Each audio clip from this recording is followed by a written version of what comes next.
Temps. Traduction française. Bonjour à tous et bienvenue à nouveau. Aujourd'hui, nous plongeons au cœur d'une actualité brûlante au Moyen-Orient.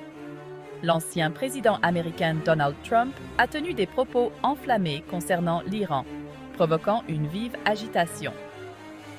Lors d'un récent débat vice-présidentiel, Trump n'a pas mâché ses mots sur les attaques de missiles iraniennes contre Israël.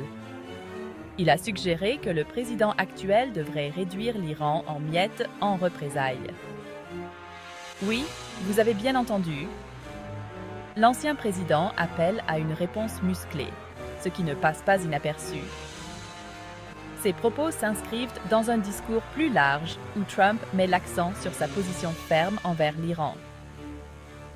Il soutient que sous son administration, de tels conflits n'auraient pas dégénéré, notamment grâce aux accords d'Abraham. Vous vous en souvenez? Il s'agissait des accords signés en 2020 qui ont normalisé les relations entre Israël et plusieurs nations arabes. Trump considère ces accords comme une avancée significative vers la paix au Moyen-Orient.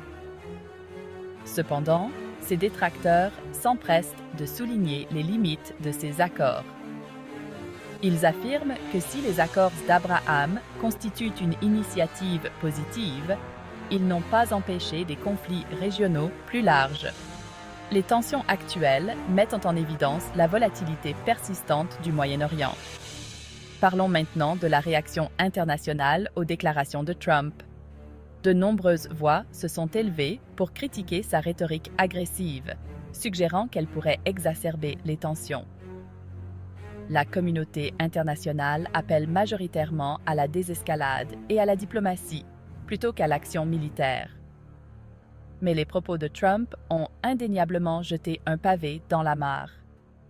Fait intéressant, ce n'est pas la première fois que Trump fait la une des journaux avec ses prises de position sur l'Iran.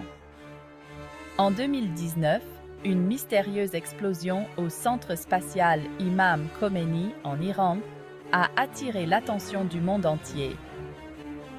Trump a tweeté une image de surveillance détaillée du site, alimentant les spéculations sur la cause de l'explosion. S'agissait-il d'un accident, d'un sabotage? Le monde ne le saura peut-être jamais. Le débat plus large porte ici sur l'utilisation de la puissance militaire américaine face aux solutions diplomatiques. Les partis démocrates et républicains se sont mutuellement critiqués pour leurs approches, reflétant une profonde division dans la politique étrangère américaine. Mais une chose est claire, le public préfère généralement les solutions diplomatiques à l'action militaire. Alors, que pensez-vous des dernières déclarations de Trump? Sont-elles une démonstration de force nécessaire ou pourraient-elles mener à davantage de conflits? Faites-le moi savoir dans les commentaires ci-dessous. Merci d'avoir suivi cette vidéo. N'oubliez pas d'aimer, de vous abonner et d'activer la cloche de notification pour ne rien manquer. À la prochaine!